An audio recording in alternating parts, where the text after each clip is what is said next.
इच्छाधारी नागिन बहू। एक शहर में सावित्री नाम की औरत अपने बेटे शरद और बहू रिया के साथ रहती थी। शरद की लव मैरिज हुई थी। सावित्री और शरद में से कोई नहीं जानता था कि रिया नागिन है।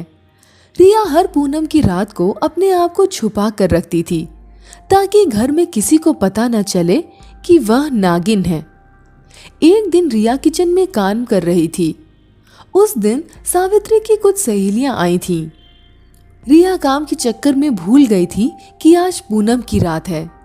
वह खाना बना रही थी कि अचानक रिया का चेहरा नागिन के रूप में बदलने लगा। फिर उसे याद आया, आज तो पूनम की रात है, मैं ये कैसे भूल गई? अब मैं क्या करूं? अगर किसी ने देख लिया तो मेरा राज खुल जाएगा। तभी उसकी सास किचन में आती है। रिया सावित्री को देखकर घूंघट कर लेती है। सावित्री रिया से कहती है, बहू, तुमने घूंघट क्यों किया हुआ है? रिया कहती है, वो माँ जी, आज पूनम की रात है। मेरी सहेली का फोन आया था तो वह बता रही थी कि आज के दिन कोई मन्नत मांगो तो पूरी हो जाती है, लेकिन तुम मन्नत मांगने के बाद एक दिन तक अपना मुंह नहीं दिखा सकते, इसीलिए मैंने घूंघट रखा है। सावित्री कहती है, ये तो आज मैंने पहली बार सुना है कि पूनम की रात में मनोकामना पूरी होती है। खैर, तुम्हें जो ठीक लगे करो। मेरी सहेलियां बैठी हैं, वो जानने वाली हैं। वो तुम्हें विदा करने के लिए कुछ देना चाहती हैं। रिया कहती है, लेकिन माँ जी, मैं ये घूंघट नहीं हटा सकती।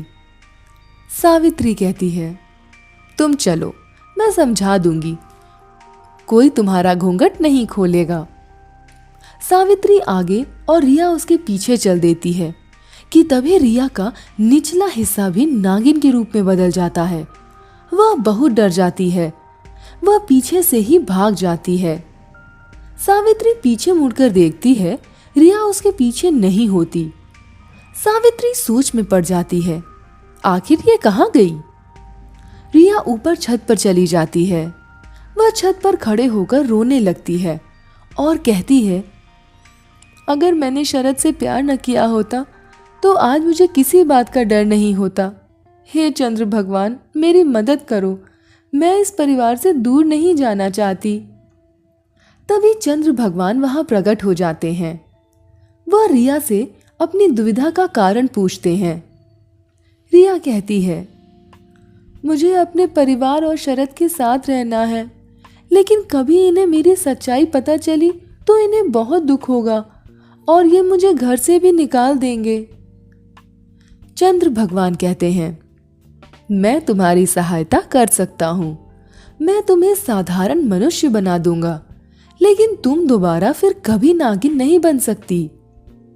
रिया कहती है, मैं मनुष्य बनकर ही जीना चाहती हूँ।